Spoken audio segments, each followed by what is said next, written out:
paysage paradisiaque de l'air pur, loin des pollutions des villes urbaines. Toubacouta, situé à une dizaine de kilomètres de la frontière gambienne, est la nouvelle destination des touristes.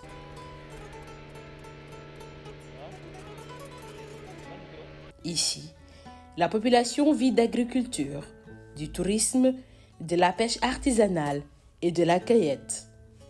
Pour visiter ces réserves naturelles que constitue cette commune, il faudra débourser de l'argent. Piroguier de son état, Abdou Aziz Barrow se charge d'amener des touristes dans sa pirogue, en collaboration avec les guides locaux. Ça dépend des clients, des fois les clients day ñëw ba ci point bi bëgg visite ñu jox suma numéro wala keneen. Nous n'avons pas d'heure, cela dépend du client. On m'appelle le plus souvent pour me dire qu'il y a un touriste qui veut faire une visite et je quitte chez moi pour venir l'amener. Si c'est pour aller au reposoir des oiseaux, on quitte ici à 17h pour continuer sur l'île aux coquillages et l'île aux oiseaux pour revenir ici aux environs de 19h30. Si c'est pour aller à l'île Sipo, nous quittons 10h, 11h, voire même 12h. Par exemple, nous avons quitté à 13h pour venir ici à Sipo.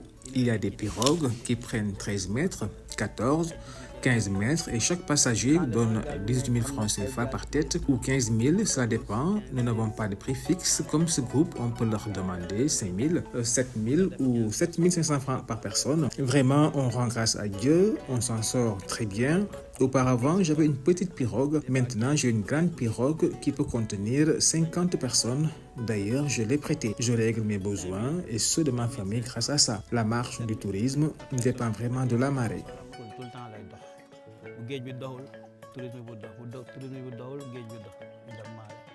Il se fait de l'argent grâce à ces excursions, même si des difficultés n'en manquent pas.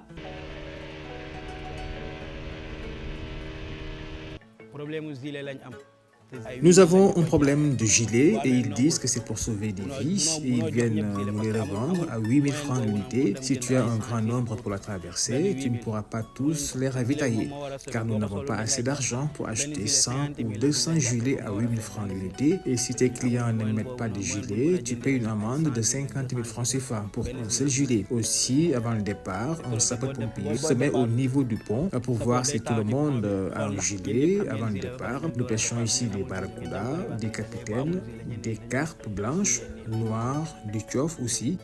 En tout cas, les poissons sont nombreux. On déplore aussi les gens qui jettent des sachets d'eau dans la mer. Cela fait fuir les poissons. C'est du plastique. On doit faire tout pour éviter cela et permettre aux poissons de se reproduire tranquillement. Le guidage, un métier très prisé par les jeunes de Toubacouta. Je vous souhaite la bienvenue à Missirah. En face de vous, vous êtes devant un arbre sacré du village parce qu'on dit dans chaque village a son truc sacré. Donc s'il y a des cérémonies religieuses dans le village, c'est ici que ça se passe. Et le mois de février aussi, quand vous êtes là, l'arbre il fait des fruits. Le fruit du fromager, quand il est mûr, tout est marron. Et à l'intérieur de ce fruit-là, on trouve ce qu'on appelle la fibre blanche, le capoquier. Vous connaissez le capoc. À l'époque, c'est ce qu'on utilisait pour faire des oreillers, des coussins et des matelas. C'est comme le coton. Et l'âge de l'arbre aussi, ils nous ont dit 1000 ans. Parce qu'avec la science, ils sont venus faire le prélèvement sur les racines avec ce qu'on appelle le carbone 14. Donc même si vous tapez sur Google, vous pouvez le voir, le fromager millénaire de Missirah Nyombato. Et il fait 30 mètres de circonférence. L'arbre fait partie de la famille Bombacées malvacées.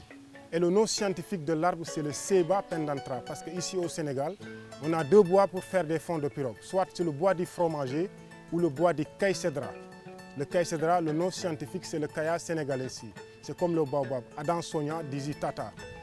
Et on va faire le tour de l'autre côté. Je vais vous montrer quelques formes sur l'arbre. Et vous voyez la branche là. Il est cassé le 25 décembre 2023 à 5 h du matin.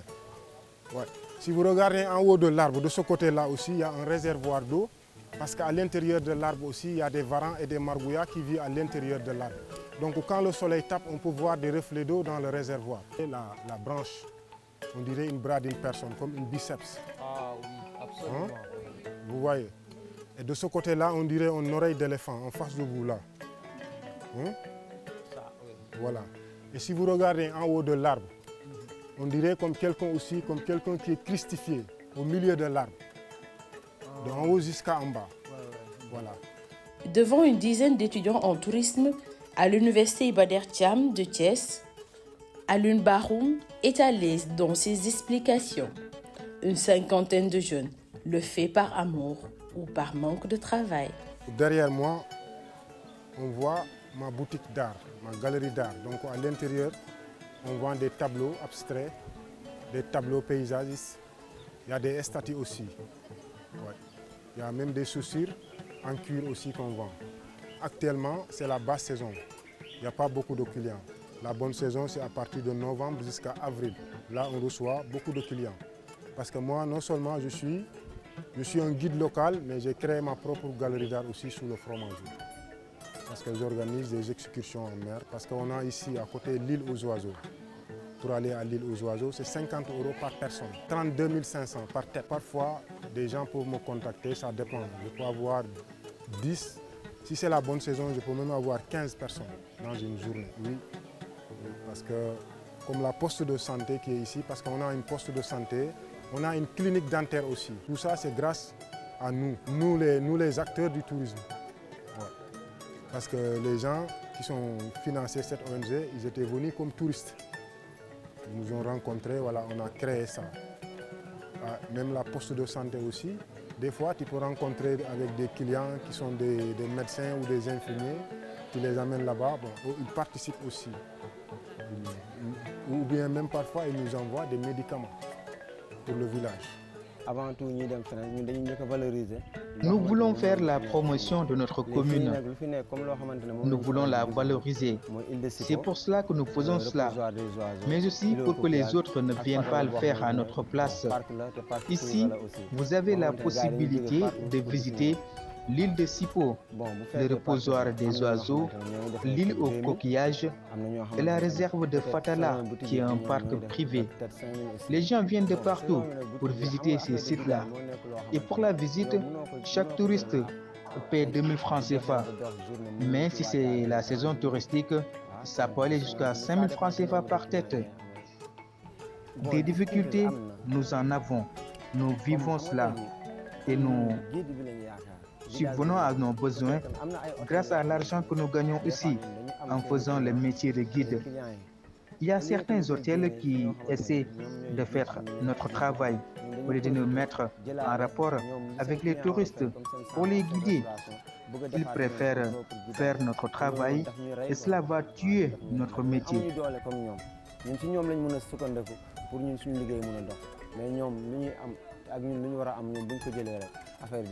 Toubacouta, zone d'attraction des touristes, est une merveille avec ses îles et ses mangroves, comme l'île de Sipo. Un nom qui renvoie à la fameuse reine de Sipo, Fatou Mané, décédée en 2022. Avec fierté, Issa Touré, fils de la défunte reine et nouveau roi de Sipo, revient sur l'histoire de l'île. Sipo, Tourbi, Batu Serer la. Sipo, Batu Serer la mais. Sipo est un nom sérère soufflé à mon père par un pêcheur. Pendant une séance de pêche, la mer s'était retirée et c'est à ce moment-là que le pêcheur a dit à mon père qu'il serait possible de s'implanter ici. Il y avait un Européen qui, par la suite, a écrit Sipo au lieu de Sipar. Depuis lors, mon père a vécu ici. Ses amis, André Willan et Ousmane Sek, ont travaillé pour l'Européen avant que ce dernier ne parte pour Sokone. Je suis l'unique homme de ma famille et nous sommes des Bambara. Nous pratiquons également des choses mystiques. Il n'y a qu'ici que 4 familles. Les Bambara en premier, suivis des Sérères qui sont des hôtes, ainsi que les Diola et les Sossé. Nous sommes entourés par l'eau. Mon père était un fervent agriculteur. Il cultivait de l'arachide. Malheureusement, ce n'est plus comme avant. Les jeunes ne veulent plus rester. Ils préfèrent prendre les pirogues pour aller en Espagne ou en Italie. Malheureusement, beaucoup périssent en mer. Les adultes ont fait leur devoir. Voyez-vous, ce jeune homme, son grand-père est allé à la Mecque grâce à l'argent de la pêche, à la sueur de son front et non par la migration irrégulière. Mon père ne connaissait que l'agriculture. Étant Bambara, il ne mangeait d'ailleurs pas de sucre. Nous sommes au Sénégal et je veux parler de notre situation. Nous n'avons pas d'électricité, ce qui est un besoin urgent avec la digitalisation. Les enfants ont tous des téléphones portables. Ils écoutent la radio, regardent la télévision et tout cela nécessite de l'électricité. Nous payons chaque année des impôts à la mairie de Toubacouta. Je ne vais pas citer de nom, mais il est inacceptable de ne pas avoir l'électricité. at bu nekk mais ba tey du ma tudd kenn ne diw déedéet mais mënuñu am courant.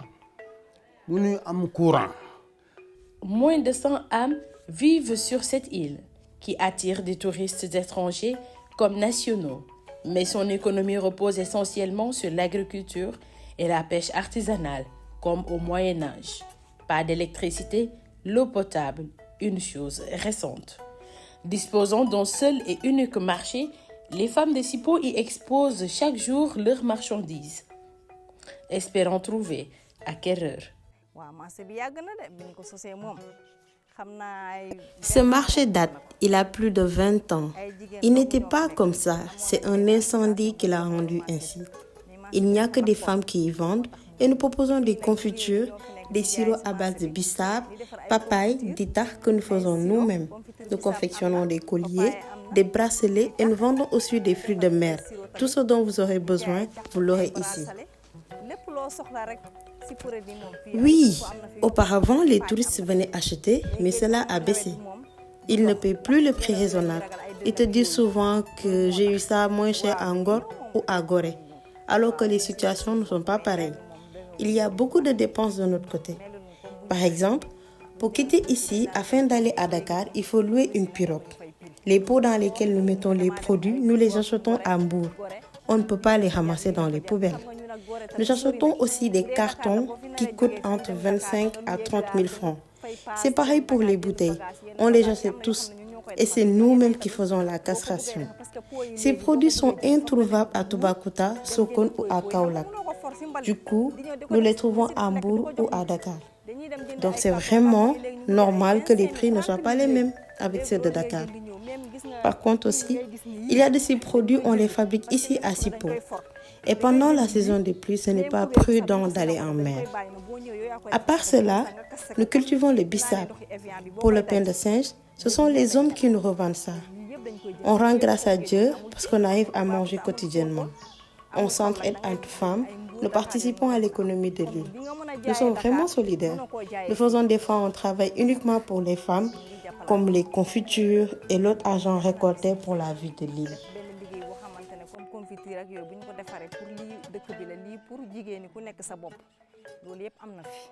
À part sa richesse écologique et de sa nature, la commune de Toubacouta est riche en culture.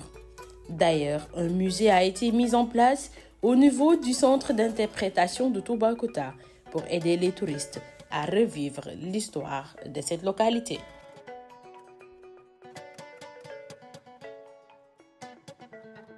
En fait, le delta de Saloum, c'est la partie classée patrimoine mondial de l'UNESCO, qui tourne autour de moins de 500 000 hectares.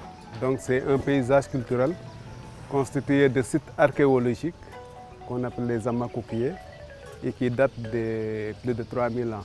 C'est 3000 ans d'existence sur le delta du Saloum, mais aussi c'est 3000 ans d'activités socio-économiques basées sur le ramassage de coquillages et des huîtres, la collecte des huîtres. Le centre d'interprétation, c'est un outil de communication sur les valeurs culturelles et naturelles du delta du Saloum. Donc notre rôle, c'est faire la promotion de tout ce qui est aspect culturel, mais aussi naturel du delta du Saloum. Ah oui, le delta quand même, c'est quand même une zone d'avenir, c'est une zone écotouristique. Et donc il y a la vocation de développer l'écotourisme. Vous savez tous que l'écotourisme, c'est des activités liées à la protection de l'environnement, mais aussi au respect des aspects culturels. Donc c'est une zone qui accueille presque chaque année plus de presque 1 300 000 visiteurs par an. Bon, normalement c'est un centre d'orientation. Donc un visiteur qui arrive dans le delta doit passer par le centre, il visite le bureau d'information touristique, on lui explique la sensibilité du site, on lui remet des dépliants qui permettent quand même de faire attention parce que le site est très fragile. Donc, mais l'autre aspect aussi, on essaie quand même on a un musée, donc un musée de site. Le site est tellement vaste qu'il faut un musée pour permettre aux communautés, aux visiteurs d'avoir une idée sur le delta du Saloum. Et maintenant, dans le musée, forcément, les gens ils payent. Il y a aussi d'autres activités que nous offrons. Puis notre ambition, c'est de faire de Toubacouta un hub culturel. Donc tous les gens qui veulent voir les aspects culturels traditionnels de cette zone-là, donc ils viennent à Toubacouta pour le voir. il y a quand même des manifestations qui sont liées au rite. Il y a le rite des Kagnalais, il y a le rite, le Kankouran, il y a le Foy Serer, il y a le Ndouk. Donc c'est des activités quand même liées quand même à la tradition orite. Il y a aussi des activités liées à l'industrie culturelle, donc tout ce qui est maintenant concert, le Nyomi Badia que nous organisons chaque année, avec quand même un budget qui tourne autour de 40-50 millions donc, par an. Donc il y a aussi des activités quand même que les jeunes organisent, des activités, des concerts. Il y a aussi des activités récréatives que nous offrons aux visiteurs. Ah oui. Ça participe à l'économie pour deux raisons. Parce que l'activité économique de cette zone-là est basée sur la mangrove. C'est sur le delta du Saloum. Donc toutes les activités que nous faisons, soit c'est la pêche artisanale, soit maintenant c'est le ramassage des coquillages, des huîtres. L'autre aspect c'est le tourisme. Et je le dis vraiment, cette zone-là c'est une zone écologique. Donc c'est un tourisme de qualité, mais c'est l'ornithologie, donc tout ce qui touche aux oiseaux, donc c'est un tourisme quand même qui est développé par des pays vraiment très riches, la Norvège, les Suèdes, c'est des gens qui sont très riches qui se déplacent pour venir voir les oiseaux.